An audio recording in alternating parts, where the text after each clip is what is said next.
Рахмат, Дастан Артысбекович. Аяғы баштағы 3 отчет бойынша баяндама жасағандарды ұққандан кейін мындай болады екенсіңер. Чоң соғыш болды, чоң емес жоғотуу болды, бирок соғыш сонун болды дегенде эле отчет болды да. Дегеле 2018 жылдын отчетун 2019 жылдын этегинде обсуждение кылып жатканыбыз, талкуулап жатканыбыз бул өлгөн адамды көмгөндөн кийин мактанган менен бир бар. Оюнда бар аял менен боюнда бар аялдын айырмасы бар да. Биз боюндагы бар аялдан сурап атабыз да, оюңда бар беле депчи.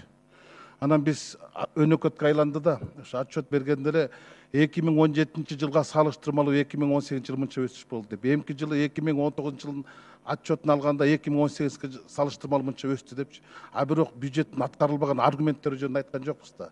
Өксүктөрүн айтпай атпайбыз. Биз өскөнүн айтып атабыз. Эми баш өспөсө да чач өсөт да. Адамдар өсөт, жаштар өтөт.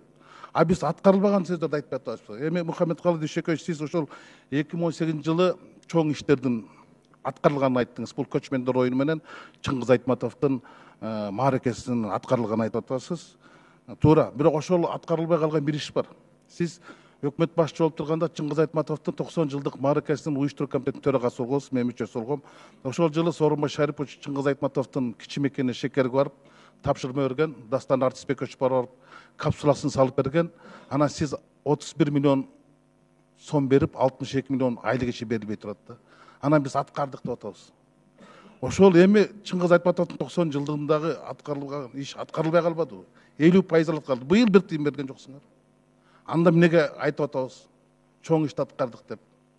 100 жылдыкка 100 жарык барыш үчүн жок дегенде ошонун жерене деген монументин бүткөрүп койсок болот эле да. Бул биз ардактуу адамдар эмес, арбактуу адамдардын дагы карап койсок болмок да. Ушул боюнча гострой планда барбы жокпу? Же бүттү 90 жылдык менен кошо тоголом кеттиби? Рыскел Чыныбекович, рахмат сөзүңүзгө. Эмдиги жылга киргизебиз муну. Себеби дегенде ал жерде жанагы документтерине бир мүчүлүштөр бар экен. Бирок мен ойлойм, сиз экөөбүз баштаганбыз ошонун аягына чыгарлык деп.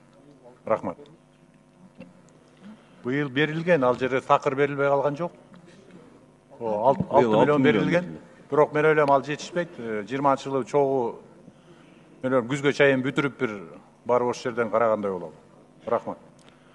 Рахмат, бардыгы мыйзамдын чегинде кетип атат. Бюджет 18 жылы мыйзамда каралган, отчетун караш керек, өкмөттүн отчетун угуп, токтом кабыл кылыш керек деп жазылып турат. Биз ошонун негизинде бүгүн 2018 жылкы отчетун өкмөттүн угуп атабыз. Суроо талаптар болуп атат. Кандай иштер жаралды, кандай иштер жетишпей калдык деген суроолор депутат тараптардан берилип атат.